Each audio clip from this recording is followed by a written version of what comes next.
ఇక మా తమ్ముడు చూపిస్తాము, మా సత్తా చూపిస్తాము. జూబ్లీహిల్స్ లో దుమ్మే కనపడుతుంది, మా కారు కనపడలేదు.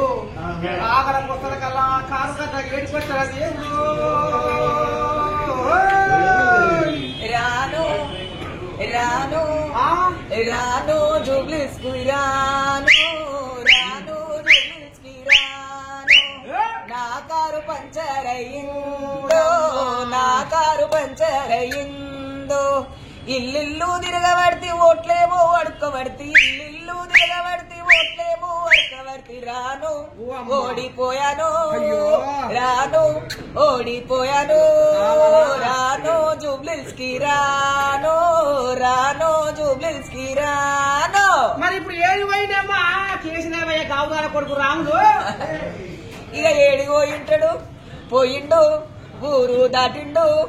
ఏ ఫామ్ హౌస్ లో కూర్చోనున్నాడో, ఏ పోరితో ముచ్చట్లాడుతున్నాడో.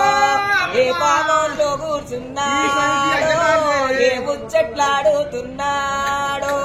పోయిండు ఇంకా పోయిండు, మళ్ళా రాడు మళ్ళా రాడు, రాడు ఇక వాడు రాడు, రాడు ఇక వాడు రాడు. అందుకే ఫామ్ హౌస్ లో కూర్చొని తేక్లే తేక్లే తేక్లే అంటుండు. అయ్యో దేవుడా, ఎంత కాడుకొచ్చే కథ సన్నగుండా. రామా రామా రామా. ఇక బాయికాడ కనుకనేమి రావు రావు కేసి రావు వర వర వర వర వర వర వర పోస్తాకుంటాడు. అయ్యా అయ్యా ఇక మరి కేసి రావయ్య వస్తే కొద్దిగంతా ఏమన్నా ఆశ దొరుకును ఏమో. రావా దొరుకునా ఆశ? అయితే ఆయన కూడా ఆశ వదులుకొని ఆయన పడుకున్నాడవా? జర ఓట్లుంటాయి అమ్మా, జర ఓట్లుంటాయి అమ్మా.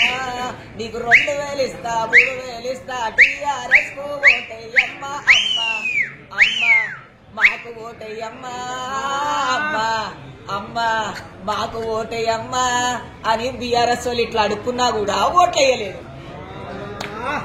సరిగమను రానిదే, సంగీతం రాదు, సహృదయత లేనిదే, సాహిత్యం అవ్వదు, సంస్కారం లేనిదే, జనమ గొడుగు పట్టదు, న్యాయ తత్పరత లేనిదే నాయకత్వం వహించదు. చదివినంత మాత్రాన చిత్త సంస్కారం అవ్వదు, పదవి దొరికినంత మాత్రాన ప్రాభవం కలగదు. గుండె మెత్తదనమే మనిషి గొప్పతనానికి ముందు. అంతేగా, అంతేనా? అంటే మంచి మాట దేవుడు, మంచి మాట అంటే దేవుడు. దేవుడు సృష్టిని నడిపించేవాడు. ఏది మంచి ఏది చెడు ఆ భగవంతుడికి తెలుసు, ఇక్కడ ఉన్న ప్రజలకు తెలుసు. ఓరబండ కావచ్చు, ఎర్రగడ్డ కావచ్చు, షేక్ పెట్నాలా కావచ్చు. పైసలు పెట్టి మనుషులను కొంటాం గాని వాళ్ళ మనస్సుని కొనలేము. ఆ మనస్సులో స్థానం సంపాదించుకున్నాడు మా నవీనన్న. కాబట్టి ఇవాళ మా నవీనన్న విజయ కేతనమై ఎగురుతుండు అంతే.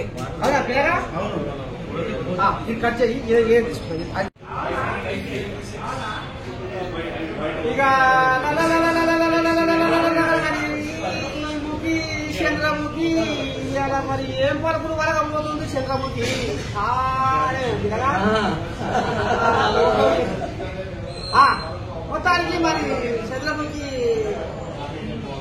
చంద్రముఖినే నా అన్న చెప్పుకుంది. చంద్రముఖి చెప్పు మనవరారా, ఇతర సంగతి ఏంటి, ఏం కదా, ఎట్లా నవీన్ యాదవ్ గెలుపు కారణం ఏమై ఉంటది అంటారు. ఎక్కడ సంగతి మరి ఆ కోడియాలయం కోడితే మాదే మాదే మాదే అని ఓ దిక్కేమో కవిత పోయి సునీత ఏడో పెట్టారు, ఇంకో దిక్కేమో రౌడీ రౌడీలని దుంకులాడింది.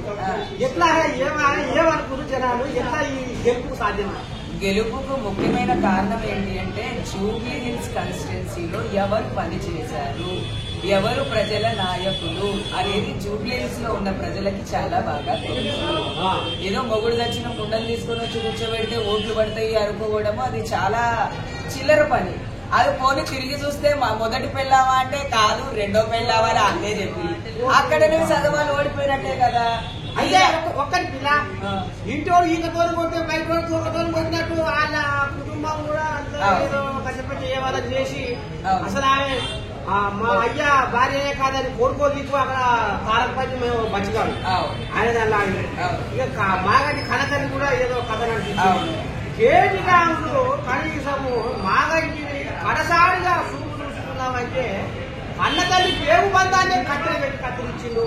నన్ను చూసుకోలేదు ఓరసూపు చూసుకుంటూ దాకా నన్ను నా పొలం నడవాటి అది కూడా ఆ అమ్మాయి వెళ్ళబోసుకుంటారు. అదేమన్నా జనాలు ఏమన్నా మనసులో పెట్టుకోవచ్చు. ఎందుకు పెట్టుకోరు? మాగంటి గోపీనాథ్ లాంటి వాళ్ళ ఫ్యామిలీని కేటీఆర్ తొక్కేసినప్పుడు కే తారక రామారావు కల్వకుంట్ల తారక రామారావు గారు తొక్కేసినప్పుడు వేరే వాళ్ళకి ఇదే సమస్య జరుగుతుంది. ఇదే జూబ్లీహిల్స్ కాన్స్టిట్యున్సీలో మళ్ళీ వాళ్ళని గెలిపిస్తే ఏదో కాస్తో కూస్తో కరెంటు బిల్లు, ఫ్రీ బస్సు, సన్న బియ్యము ఇవి కూడా పోతాయి అన్న బాధ ఉండదా? వీళ్ళంతా గొప్పలే ఉన్నారా? ఎంతో మంది బీదోళ్ళు కూడా ఉన్నారు.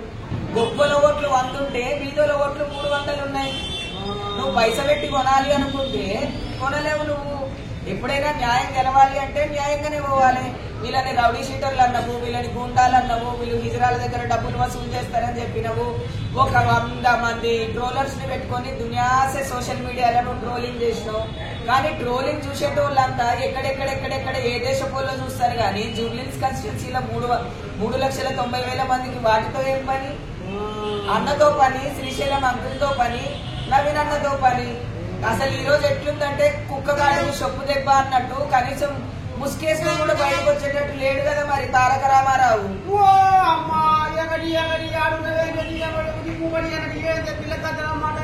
మరి నిజమే కదా. మొన్నటి వరకు రోడ్ షోలు ఏమన్నాడు?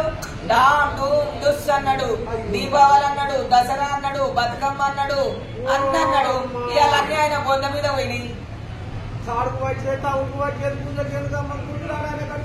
వచ్చింది మన మంచిగా ఎట్లా ఏమైనా సేవ కార్యక్రమాలు అక్కడికి వచ్చినాయా?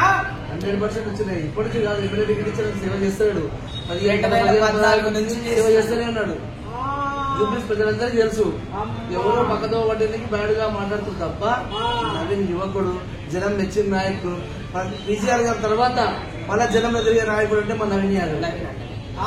100% ఖచ్చితంగా నవీన్ అన్ననే. మరి ఇన్ని ఎలక్షన్స్ వచ్చినాయి.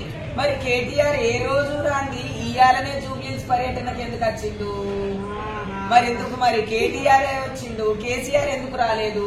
మాట్లాడితే రేవంత్ రెడ్డి 6 షోలు చేసిండు, 7 షోలు చేసిండు. ప్రజానాయకుడు కాబట్టి ప్రజలకు ఆయన దగ్గర ఉండాలనుకొని ప్రజలకు ఇంకా న్యాయం చేయాలనే ఉద్దేశంతో మన రేవంత్ అన్న చీడ తీసిండు. మరి ఎందుకు కేటీఆర్ రాలేదు? రాళ్ళ దెబ్బలు పడితే అని రాలేదా? చెప్పు దెబ్బలు పడితే అని రాలేదా? చెప్పండి, మళ్ళా మీరే చెప్పండి.